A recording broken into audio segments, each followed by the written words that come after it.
नमस्कार, स्वागत आहे तुमचे द कुक टेक चॅनलमध्ये। आज या व्हिडिओमध्ये सर्वांचा आवडता केक मँगो केक शिकणार आहे। सध्या मँगोचा सीझन चालू आहे, त्यामुळे मी हा व्हिडिओ बनवला आहे। हा केक दिसायला खूप सुंदर आणि खायला खूप छान लागतो। या केकसाठी काय काय साहित्य लागणार आहे हे पण मी या व्हिडिओमध्ये सांगितलं आहे। तसेच याच्या वरती जे गार्निशिंग आपण मँगो स्लाइस लावले आहे ते कशा प्रकारे लावायचे आहे हे पण या व्हिडिओमध्ये मी दाखवले आहे। तरी पण हा व्हिडिओ शेवटपर्यंत काळजीपूर्वक पहा। काही समजले नसेल तर तुम्ही कमेंटमध्ये मला विचारू शकता। चला तर मग या केकसाठी काय काय साहित्य लागणार ते आता आपण पाहूया। या ठिकाणी मी 200 ग्रॅमचा व्हॅनिला स्पंज घेतला आहे। व्हॅनिला स्पंज कसा बनवायचा याची रेसिपी मी मागे दाखवली आहे, तरी पण त्याची लिंक मी डिस्क्रिप्शन बॉक्समध्ये देत आहे। या ठिकाणी मी 200 ग्रॅम चिल्ड क्रीम घेतली आहे। या क्रीमचे टेम्परेचर चिल्डच असले पाहिजे। तसेच मी मँगो क्रश घेतले आहे। तसेच लेअरिंगमध्ये मँगो चॉप्स टाकणार आहे, त्यामुळे मँगो चॉप्स घेतले आहे। इसेन्स घेतला आहे, मँगो इसेन्स, ज्यामुळे आपला फ्लेवर खूप छान लागतो केकचा। त्यानंतर शुगर सिरप घेतला आहे केकवर शुगर सिरप टाकण्यासाठी। मँगोचे काप घेतले आहे जे वरती आपण स्लाइस लावून घेणार आहे डेकोरेशनसाठी। चला तर आता आपण सुरुवातीला स्पंज कटिंग करून घेऊया। या ठिकाणी तुम्ही पाहू शकता मी स्पंज बरोबर सेंटरमध्ये ठेवला आहे। तो सेंटरमध्ये आहे की नाही हे ब्रेड नाईफच्या साहाय्याने चेक करत आहे। आता बघा मी स्पंज जरा थोडा तिरपा ठेवला आहे। आता हा स्पंज ब्रेड नाईफला धडकत आहे, याचा अर्थ तो स्पंज सेंटरमध्ये नाही।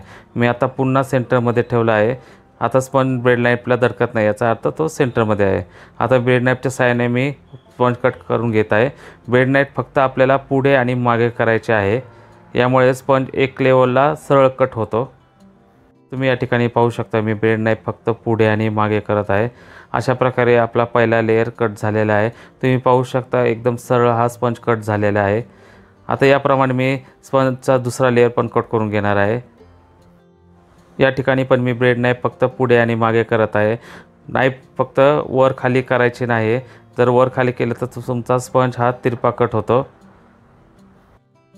अशा प्रकारे मी एका स्पंजचे 3 भाग केलेले आहे। तुम्ही ते पाहू शकता 3 भाग वेगळे झालेले आहे।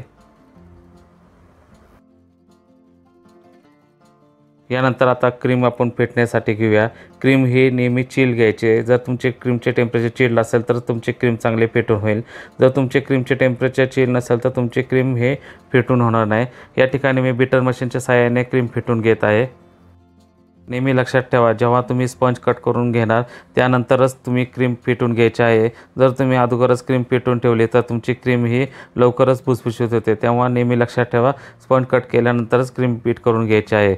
या ठिकाणी तुम्ही पाहू शकता हळूहळू क्रीम ही घट्ट होत आहे, म्हणजे याचा व्हॉल्यूम वाढत चाललेला आहे। या ठिकाणी क्रीम तयार झाली की नाही हे कसे चेक करायचे हे मी दाखवणार आहे। जर तुमच्या बीटर मशीनच्या ब्लेडला क्रीमचे टोके ताठ असेल तर तुमची क्रीम बीट झालेली आहे। जर ताठ नसेल तर तुमची क्रीम ही बीट झालेली नाही। या ठिकाणी मी अजून थोडी क्रीम बीट करत आहे। जवळजवळ 7 ते 8 मिनटं क्रीम बीट करण्यासाठी लागत आहे। या ठिकाणी तुम्ही पाहू शकता बीटर मशीनच्या ब्लेडला क्रीमचे टोके ताठ दिसत आहे। तुम्हाला इथे पुन्हा मी दाखवतो, इथे मला टोके ताठ दिसत आहे, याचा अर्थ आपली क्रीम तयार झाली आहे। यानंतर आता आपण लेअरिंगसाठी 60 ग्रॅम क्रीम घेणार आहे। त्यासाठी मी एक वजन काट्यावर एक बाउल ठेवले आहे, त्यामध्ये 60 ग्रॅम फेटलेली क्रीम टाकणार आहे। मी लक्षात ठेवा, सर्व गोष्टी रेसिपी बनवताना या मोजूनच घ्यायच्या आहे। मोजून घेतल्यामुळे तुमच्या प्रॉडक्टची चव ही एकसारखी टिकून राहते। यानंतर मी यामध्ये 20 ग्रॅम मँगो क्रश टाकला आहे। इथे तुम्ही पाहू शकता मी मँगो क्रश 20 ग्रॅम टाकले आहे। नंतर मी 35 ग्रॅम मँगो चॉप्स टाकणार आहे। जे मी मँगो चॉप्स कट केले आहे ते मँगो चॉप्स 35 ग्रॅम टाकले आहे। इथे मी हापूस आंबा घेतलेला आहे। यानंतर मँगो इसेन्सचे 3 ड्रॉप टाकले आहे, यामुळे फ्लेवर खूप छान लागतो। या केकच्या लेअरिंगमध्ये आपण फ्रेश मँगो टाकल्यामुळे या केकची शेल्फ लाईफ ही एकच दिवस आहे, त्यामुळे केक बनवल्यानंतर तो 1 दिवसाच्या आतमध्ये खाऊन घ्यायचा आहे। आता हे मिश्रण चांगले मी मिक्स करून घेतले आहे। यानंतर केकला लेअरिंग करून घ्यावा। या ठिकाणी मी स्पंज बरोबर टर्नटेबलच्या सेंटर भागी ठेवला आहे। तो सेंटर भागी आहे की नाही मी पॅलेट नाईफच्या साहाय्याने चेक करत आहे। ही ट्रिक खूप महत्त्वाची आहे. जर तुमचा स्पंज सेंटरमध्ये असेल तरच तुमचा केक चांगला व्यवस्थित राऊंड शेपमध्ये होईल. जर सेंटरमध्ये नसेल तर तुमचा वाकडा तिकडा शेपमध्ये केक बनेल. त्यामुळे नेहमी लक्षात ठेवा सेंटरमध्ये स्पंज पाहिजे. आता मी या स्पंजवर मी शुगर सिरप स्प्रेड करत आहे. शुगर सिरप हे सर्व बाजूला स्प्रेड झाले पाहिजे आणि हा शुगर सिरप नेहमी स्प्रे बॉटलनेच टाकायचा आहे, चमच्याच्या साहाय्याने टाकायचा नाही. आता या ठिकाणी मी जे लेयरिंग क्रीम बनवली आहे ती मी बरोबर स्पंजच्या सेंटर भागी टाकत आहे. ही क्रीम 2 लेयरिंगमध्ये जाणार आहे. या ठिकाणी तुम्ही पाहू शकता मी लेयरिंग क्रीम सेंटर भागी टाकली आहे. या ठिकाणी मी पॅलेट नॅपच्या साहाय्याने क्रीम स्प्रेड करून घेत आहे. इथे तुम्ही पाहू शकता पॅलेट नॅप हे सेंटर भागी मी ठेवलेले आहे आणि पॅलेट नॅपच्या समोरील भाग हा ओपन आहे, मागील भाग हा टेकलेला आहे. या पद्धतीनेच मी फक्त एका कॉर्नरपासून तर दुसऱ्या कॉर्नरपर्यंत क्रीम नेत आहे आणि फक्त टर्नटेबल हळूहळू फिरवत आहे. माझी पॅलेट नॅप बघा तुम्ही सेंटर भागीच आहे, ते तिकडच्या बाजूला अजिबात जात नाही. तुम्ही पण या पद्धतीनेच लेअरिंग करून घ्यायचे आहे.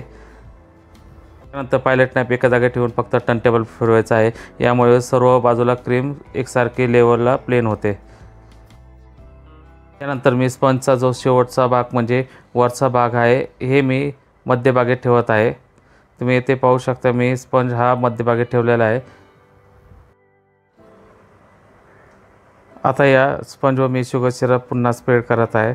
शुगर सिरप मधल्या लेयरला चांगला मारून घ्यायचा आहे. आता जी राहिलेली लेयरिंग क्रीम आहे ती पूर्ण मी लेयरिंग क्रीम या स्पंजवर सर्व टाकणार आहे. आता ही लेयरिंग क्रीम मी पॅलेट नॅपच्या साहाय्याने स्प्रेड करून घेणार आहे. तुम्ही इथे पाहू शकता मी पॅलेट नॅपचे टोक हे सेंटर भागी ठेवले आहे आणि क्रीम स्प्रेड करून घेत आहे. केकच्या लेयरिंगमध्ये मँगो चॉप्स टाकल्यामुळे केकला खूप छान असा फ्लेवर येतो आणि खाताना पण एकदम मस्त वाटते. एकदम असा आंबा खाल्ल्यागतच केक लागतो. आता जो स्पंजचा जो मधला लेअर आपण कट केला होता तो मी केकच्या सर्वात शेवटी टाकला आहे. आता त्या स्पंजवर मी शुगर सिरप स्प्रेड करत आहे. आता जी क्रीम बाजूला निघाली आहे ती मी पॅलेट नॅपच्या साहाय्याने आतमध्ये ओढून घेत आहे. तुम्ही पण या पद्धतीने क्रीम पॅलेट नॅपच्या साहाय्याने आतमध्ये ओढून घ्यायची आहे. यानंतर इथे मी पॅलेट नॅपच्या साहाय्याने टर्नटेबल साफ करून घेत आहे. इथे मी पॅलेट नॅपकिनमध्ये टाकले आहे आणि टर्नटेबल स्वच्छ करून घेतले आहे. टर्नटेबल स्वच्छ केल्यामुळे ब्रेड क्रम्स हे आयसिंग करताना क्रीमला लागत नाही. त्यामुळे नेहमी लक्षात ठेवा टर्नटेबल हा स्वच्छ साफ करूनच घ्यायचा आहे. आता आपण इथे आयसिंगच्या 6 स्टेप सुरू करणार आहे. या ठिकाणी आता पहिली स्टेप सुरू होत आहे. मी क्रीम बरोबर केकच्या सेंटर भागी टाकलेले आहे. तुम्ही इथे पाहू शकता मी क्रीम ही सेंटर भागीच ठेवली आहे. आता ही क्रीम मी पॅलेट नॅपच्या साहाय्याने प्लेन करून घेणार आहे. या ठिकाणी पॅलेट नॅप मी बरोबर सेंटर भागी ठेवलेला आहे. पॅलेट नॅपचा समोरील भाग हा ओपन आहे, मागील भाग हा क्रीमला टेकलेला आहे. येथे तुम्ही पाहू शकता मी फक्त ह्या कॉर्नरपासून तर त्या कॉर्नरपर्यंत जात आहे आणि सेंटर भागी पॅलेट नॅपच्या समोरील टोक आहे. क्रीम प्लेन करत असताना डायरेक्ट नाईफ उचलायचे नाही, नाईफ हळूहळू वर करायचे आहे. या ठिकाणी वरील भाग हा आपला पूर्ण प्लेन झालेला आहे. आता आयसिंगची दुसरी स्टेप सुरू होत आहे. मी थोडी क्रीम ही केकच्या साईडला लावून घेत आहे. या ठिकाणी तुम्ही पाहू शकता मी थोडी क्रीम ही केकच्या साईडला लावून घेत आहे. या ठिकाणी तुम्ही पाहू शकता मी पायलट नॅप उभी ठेवली आहे आणि पायलट नॅपचा मागील भाग हा क्रीमला टेकलेला आहे आणि पुढील भाग हा ओपन आहे. जेव्हा पुढे जाताना माझ्या पायलट नॅपच्या पुढे थोडी क्रीम शिल्लक आहे. नेहमी लक्षात ठेवा थोडी क्रीम ही पायलट नॅपच्या पुढे शिल्लक राहिलीच पाहिजे, नाहीतर तुमच्या पायलट नॅपला ब्रेड क्रम्स लागून जातात. यानंतर पॅलेट नॅप उभी ठेवून फक्त टर्नटेबल फिरवून घ्यायचा आहे. यामुळे केकचा साईड भाग हा पूर्ण प्लेन होऊन जातो. या ठिकाणी तुम्ही पाहू शकता मी पॅलेट नॅप उभी ठेवली आहे. त्याचा मागील भाग हा क्रीमला टेकलेला आहे, पुढील भाग ओपन आहे. तुम्ही आयसिंग करताना अशी क्रीम टर्नटेबल पडली असेल तर ती पॅलेट नॅपच्या साहाय्याने आतमध्ये ओढून घ्यायची आहे. इथे तुम्ही पाहू शकता क्रीमचा साईड भाग हा पूर्ण प्लेन झालेला आहे. जिथं स्पंज दिसत आहे मी तिथे थोडी क्रीम लावून घेत आहे. तुम्ही पण अशा प्रकारे जिथं स्पंज दिसत असेल तिथे थोडी क्रीम लावून घ्यायची आहे. यानंतर आयसिंगची तिसरी स्टेप सुरू होत आहे. मी टर्नटेबल फिरवला आहे आणि पॅलेट नॅप सेंटर भागी ठेवले आहे. या ठिकाणी तुम्ही पाहू शकता पॅलेट नॅपचा समोरील भाग हा ओपन आहे, मागील भाग हा क्रीमला टेकलेला आहे. अशा प्रकारे वरील भाग हा पूर्ण प्लेन झाला आहे. आता मी आयसिंगची चौथी स्टेप सुरू करत आहे। मी सर्वात प्रथम टर्नटेबल फिरवला आहे आणि पायलट नाईफ केकच्या एका कॉर्नरला एका जागी ठेवले आहे। या ठिकाणी तुम्ही पाहू शकता केकला वरील बाजूस असा राऊंड तयार झाला आहे। मी पुन्हा ही स्टेप दाखवतोय। जर तुमचा केक टर्नटेबलच्या मध्यभागी असेल तरच केकला असा राऊंड तयार होईल। आता मी आयसिंगची 5वी स्टेप दाखवत आहे। मी फक्त टर्नटेबल हळूहळू फिरवत आहे आणि पायलट नाईफ एका जागी उभी ठेवली आहे। या ठिकाणी आपली 5वी स्टेप रेडी झालेली आहे। आता मी साईडला ब्रेड नाईफच्या साहाय्याने लाईन करून घेत आहे। सध्या उन्हाळ्याचे दिवस असल्यामुळे क्रीम लवकर फाटत आहे। तुम्ही या ठिकाणी पाहू शकता माझे केकची क्रीम ही थोडी भुसभुशीत झालेली आहे। या ठिकाणी आयसिंगची 6वी स्टेप सुरू झालेली आहे। या ठिकाणी मी टर्नटेबल जोरात फिरवला आहे आणि पायलट नाईफ केकच्या एका कॉर्नरपासून तो सेंटरपर्यंत नेत आहे। या ठिकाणी तुम्ही पाहू शकता वरील भाग हा प्लेन झालेला आहे। मी तरी पण थोडी फिनिशिंग देण्यासाठी पुन्हा 5वी स्टेप आणि 6वी स्टेप करत आहे। या ठिकाणी तुम्ही पाहू शकता मी ब्रेड नाईफच्या साहाय्याने केकला पुन्हा साईडला लाईनची डिझाईन करून घेत आहे।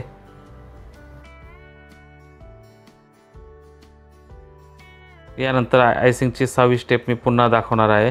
मी सुरुवातीला टर्नटेबल फिरवला आहे आणि केकला साईडला एक छोटासा कट मारून घेतलेला आहे।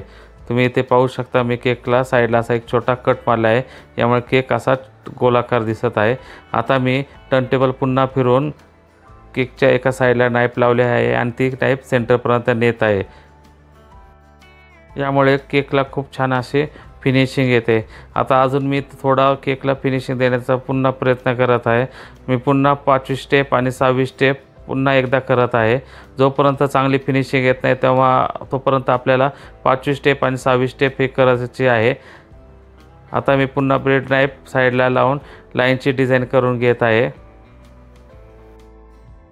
यानंतर पुन्हा 6वी स्टेप टर्नटेबल फिरवायचा आहे आणि पायलट नाईफ केकच्या एका कॉर्नरला लावून सेंटरपर्यंत न्यायचे आहे। जाताना थोडी थोडी क्रीम काढत न्यायची आहे। आता या ठिकाणी पूर्ण भाग हा चांगला प्लेन झालेला आहे। आता मी हा केक कार्डबोर्ड ठेवून घेतो आहे। यानंतर केकला नोझलच्या साहाय्याने बॉर्डर मारून घ्यायचा आहे। त्यासाठी मी एका पायपिंग बॅगमध्ये नोझल टाकले आहे आणि त्यामध्ये क्रीम भरून घेत आहे। आता या पायपिंग बॅगच्या साहाय्याने मी केकवर बॉर्डर मारून घेत आहे। या ठिकाणी तुम्ही पाहू शकता मी नोझल फक्त वर नेत आहे आणि खाली येताना नोझलचे प्रेशर बंद करत आहे। यामुळे खूप छान अशी केकवरती बॉर्डर तयार होते। तुम्ही पण घरी मोकळ्या वेळात ताटावर अशी बॉर्डर मारून घेऊ शकता आणि ती क्रीम पुन्हा यूज करून पुन्हा बॉर्डर मारू शकता। तुम्ही पण याच पद्धतीने हळूहळू बॉर्डर मारायचे आहे।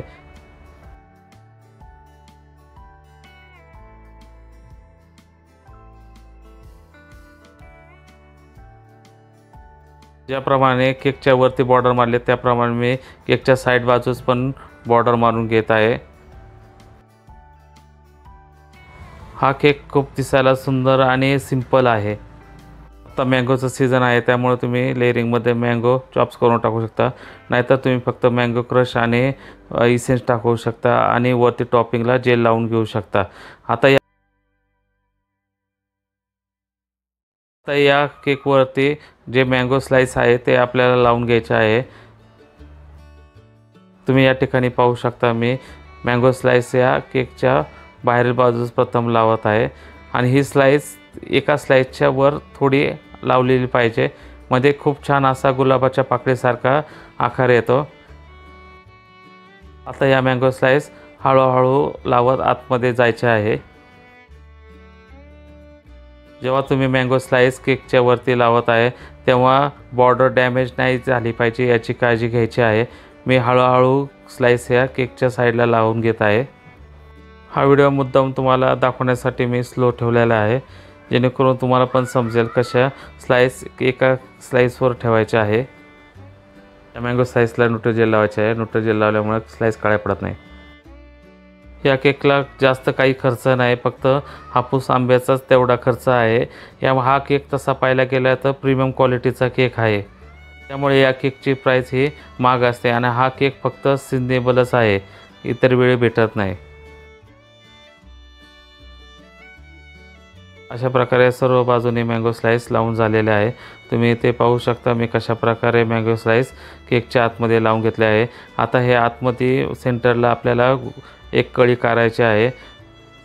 मी या ठिकाणी एक मँगो स्लाईसची छोटी स्लाईस घेतली आहे आणि त्याला कळीचा आकार दिलेला आहे आणि ती कळी केकच्या बरोबर सेंटर भागी ठेवलेला आहे। यामुळे एक रोजचा फ्लॉवरचा आकार तयार होतो। तुम्ही इथे पाहू शकता खूप छान असा फ्लॉवरचा आकार तयार झालेला आहे। आज आपला खूप छान असा मँगो केक तयार झालेला आहे। हा व्हिडिओ पाहून आज तुम्ही पण घरी लवकरच ट्राय करा हा असा मँगो केक।